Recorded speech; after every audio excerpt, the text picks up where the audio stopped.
Hi guys, I'm back and today is going to be the finale of my ordinary shopping guide where I'll be talking about the hydrators and oils and more molecule section of the website.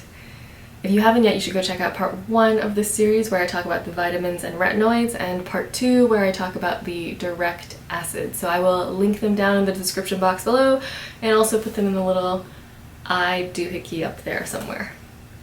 So let's get into today's topic, and as a reminder, what this series of videos is a shopping guide where I share my rationale for why I would or would not buy something based on the ingredients and the research on those ingredients when it comes to anti-aging. So what it is not is going to be a review, my personal review of the products, because honestly, when it comes to anti-aging, you need a lot more time to test out a product in proper conditions to be really able to say whether or not they work. So we can really just rely on the research here, and that's what this video is intended to deliver. Alright, so let's get into the topic of the day. So back onto The Ordinary's website, we are heading into the hydrators and oils section on the left hand side, and the first product in this category is the Hyaluronic Acid 2% plus B5. Now, hyaluronic acid has really taken the skincare world by storm in the last few years. I feel like it's on everyone's tongues. Everyone wants to promote that they have it in their products, and that's because it is a fantastic little moisturizer. And keeping our skin hydrated, regardless of what type of skin you have, whether it's oily skin or dry skin, keeping that skin hydrated is so critical for good skincare. So everyone, regardless of skin type, should be focused on hydration as part of their skincare routine.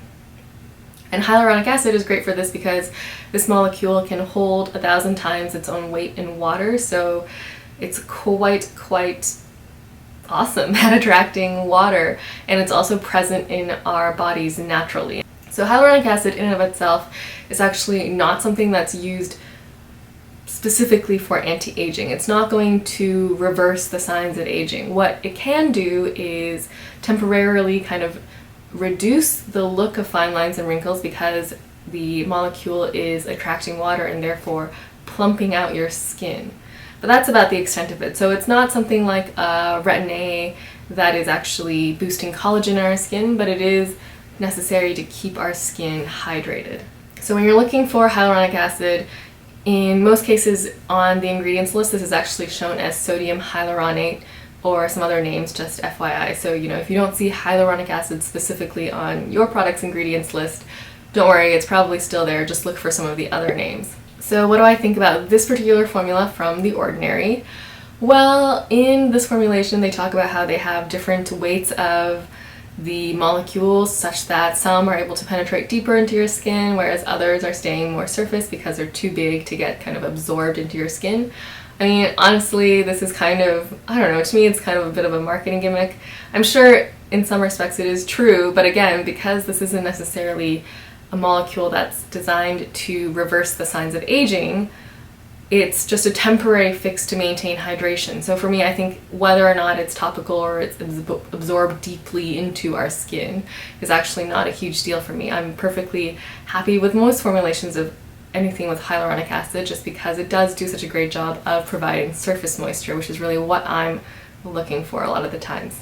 So one thing I kind of alluded to in this talk of hyaluronic acid is that a lot of products today already have it in the formulation, so you should definitely go look through your products in your routine and see if it's already in there.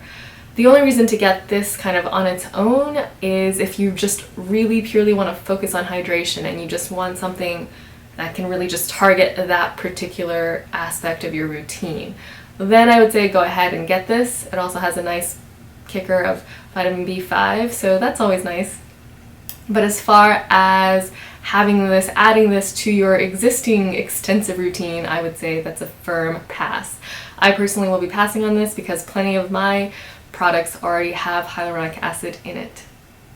Next up, we have the 3 oils: Rosehip seed oil, Argan oil, and Marula oil. And so these are organized in the order of highest ratio of linoleic to oleic acid to lowest ratio of linoleic to oleic acid.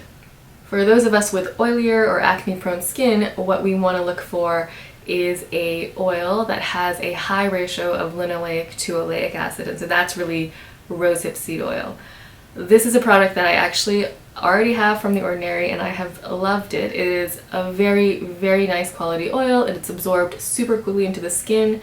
Yes, it temporarily leaves your skin feeling a little greasy, but honestly, you can easily cover it up with some makeup if you're doing it in the daytime, or if you're, at the night time. It doesn't really matter. I don't mind going to sleep with a greasy face. But anyway, it's super quickly absorbed, and the great thing about rosehip seed oil is that it has such a high ratio of linoleic to oleic.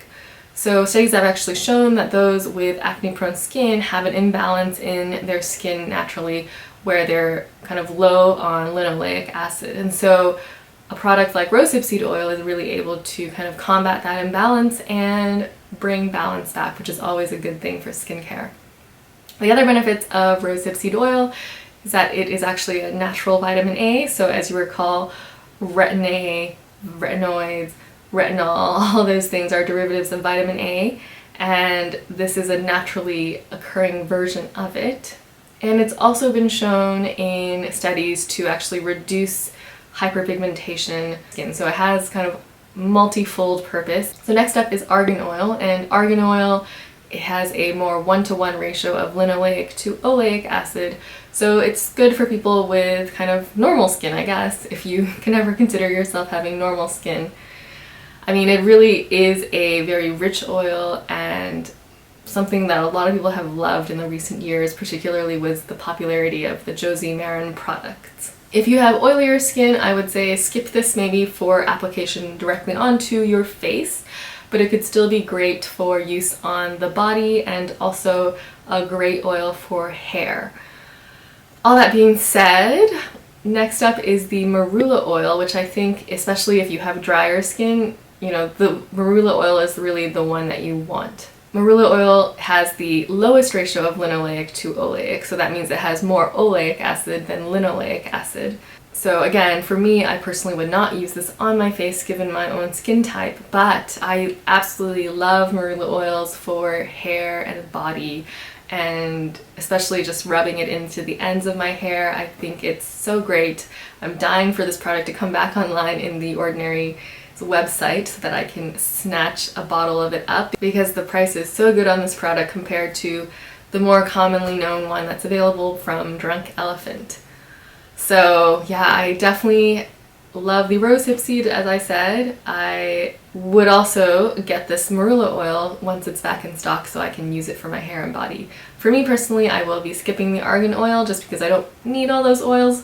But, if I were to get it, I'm sure I would love it and find a nice use for it. So I think of these 3 oils, figure out which one you would need based on your own skincare needs, and maybe just pick up 1 or 2 of them. I don't think there's really any need to get all 3 of them unless you were interested in making different oil combos. I mean, then I think it's just kind of getting a little overboard with the skincare. So yeah, 1 to 2 I would say.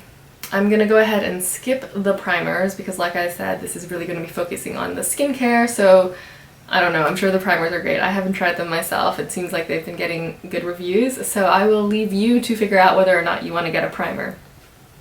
But moving on down, we now come to the natural moisturizing factors plus hyaluronic acid again. HA, you will see, is in a lot of these products from The Ordinary, which again is why I probably would not get that individual serum that's just HA plus B5. So back to the topic at hand, which is the natural moisturizing factors. I mean, honestly, looking at the ingredients, this is a solid little moisturizer. It's very no fuss, no muss, but it does the job well. I think this would be a great daytime moisturizer to wear under sunscreens, or even for evening. I mean, really the only thing that this moisturizer lacks is any kind of more luxury brand extracts or antioxidants that could, protect your skin, give that extra boost of protection to your skin. But in terms of its actual moisturizing ability, just looking at the ingredients, it seems super solid. If you're looking for a really simple, no muss, no fuss type of moisturizer, particularly if you have maybe sensitive skin, I've heard this is great for rosacea as well. I mean, those types of skincare needs, this could be a nice little moisturizer. Again, moisturizing is such a critical part of our skincare routine, keeping that hydration up, so I don't see why you wouldn't necessarily get this if you don't have a preferred moisturizer already.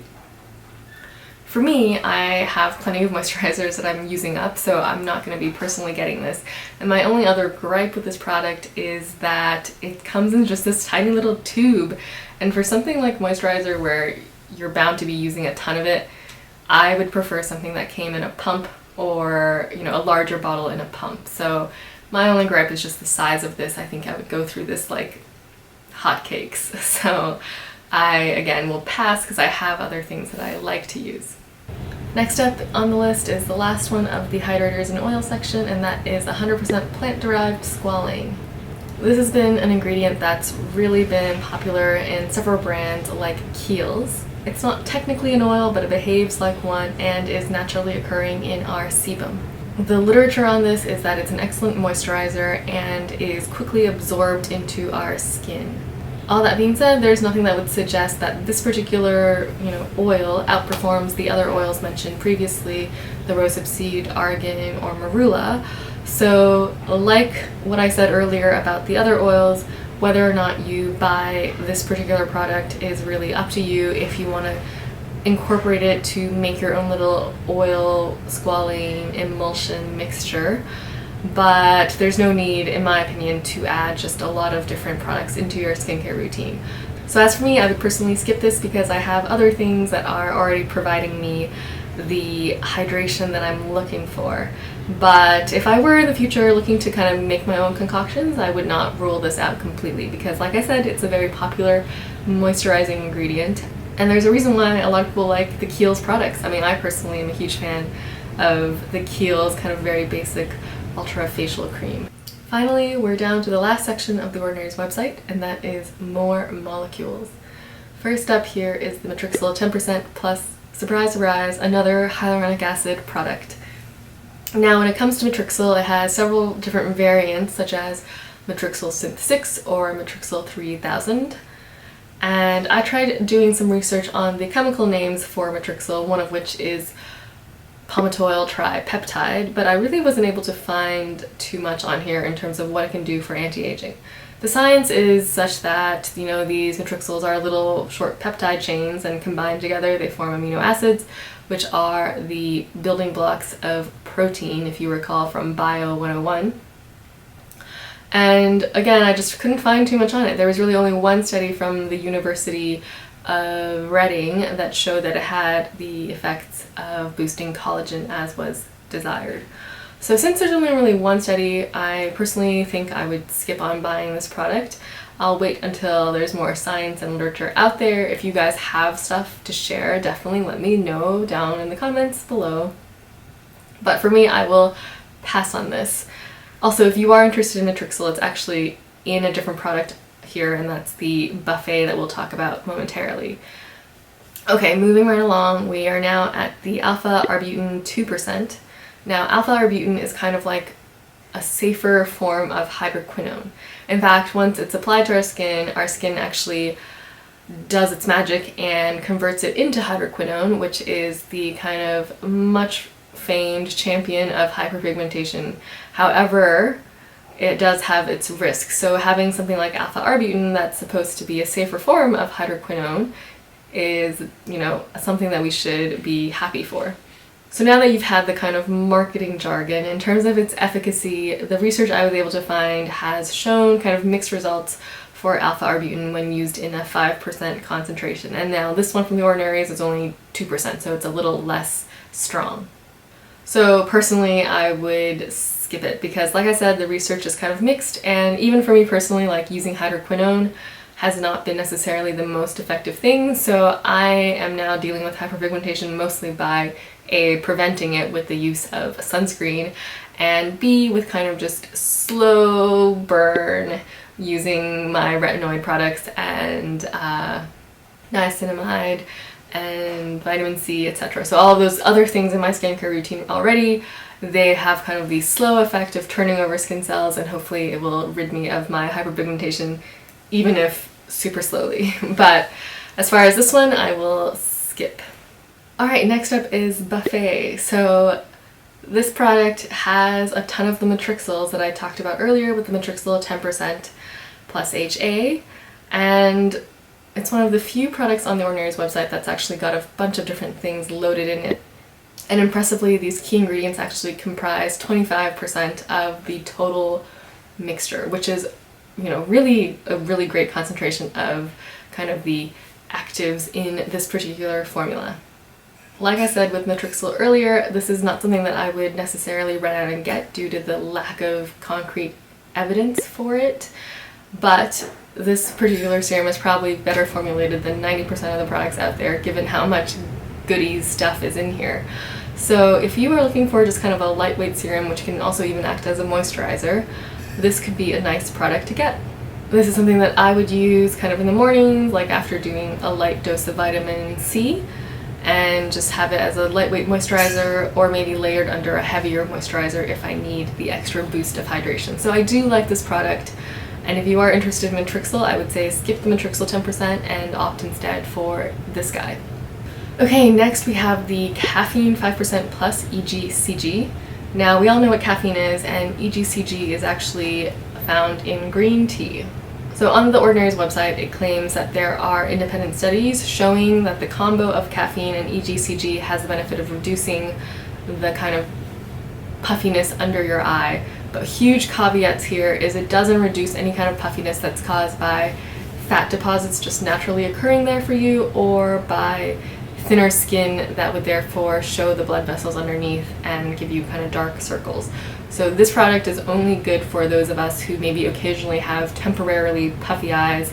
In my case, this happens if I'm crying. So whatever your case may be, if you wake up with puffy eyes, this is kind of the design of this product. But it's really a temporary reduction, and you know, caffeine works by constricting our blood vessels, and so that's kind of what it's doing. It's constricting the blood vessels under your eyes and therefore reducing any kind of temporary puffiness. This isn't something that I deal with that often. I don't find that I wake up with puffier eyes than normal unless, again, I have been crying.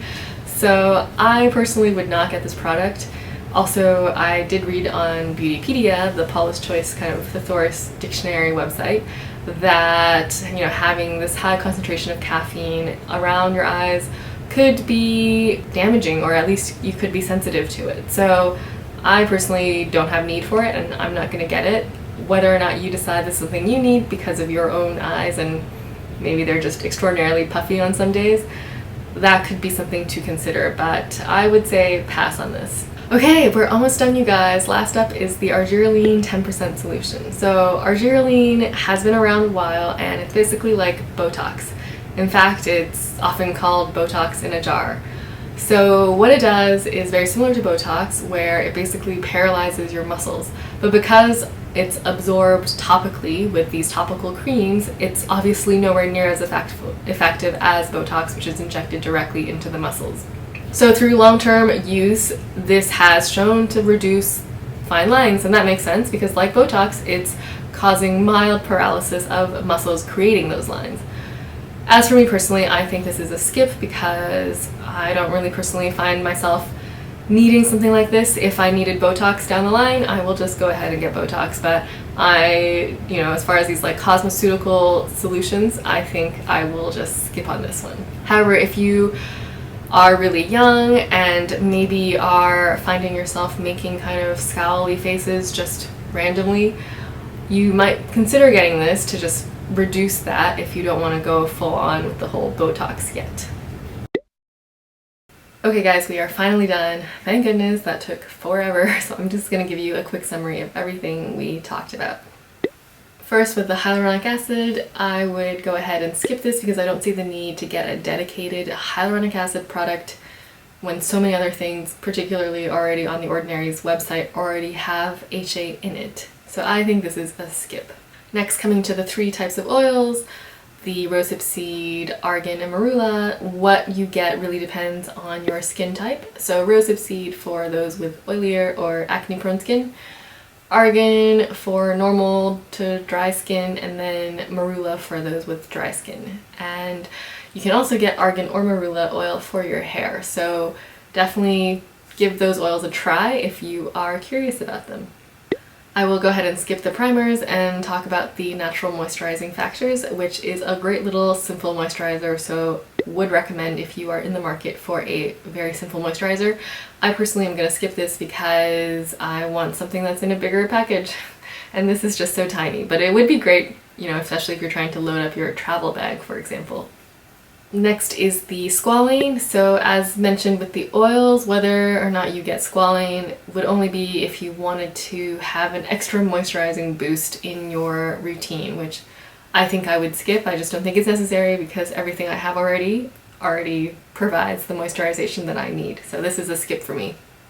And the interesting thing again is that none of the things in this hydrators and oil section is really an anti-aging active, so to speak. They're all kind of just more to help moisturize and protect our skin rather than being an active wrinkle reverser.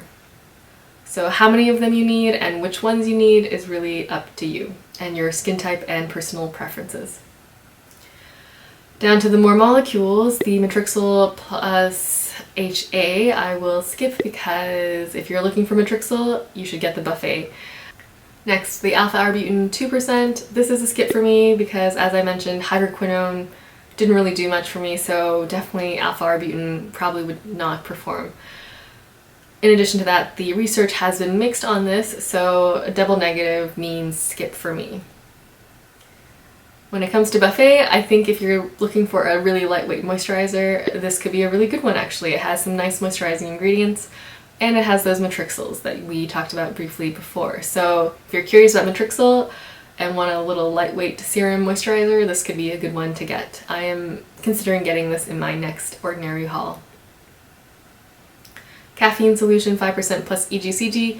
This is really a skip for me. The use cases are so limited because it doesn't really deal with hereditary fat deposits or with dark circles caused by thin skin. So that really, again, limits it to just crying for me, and I don't cry enough to merit getting an extra little caffeine solution to deal with puffiness of my eyes.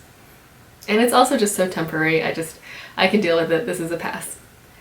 Lastly, the Argireline, which is Botox in a bottle. I am going to go ahead and pass on this as well because I will just go for the real thing one of these days. So this is a pass for me. I don't have the time or patience to wait for these kind of long-term minimally impactful products. So I'm curious if you guys have tried this and seen great results. I'd love to hear about it. Who knows, you might be able to change my mind. But yeah, this is a pass for me. And that wraps it up, guys. Whew. That was a long series of videos, and now it's going to take me like 10 years to edit this, so I better get going. And I will see you guys very soon. If you are new here, I hope you'll subscribe, and again, if you haven't yet, go check out those other videos in this series. Okay?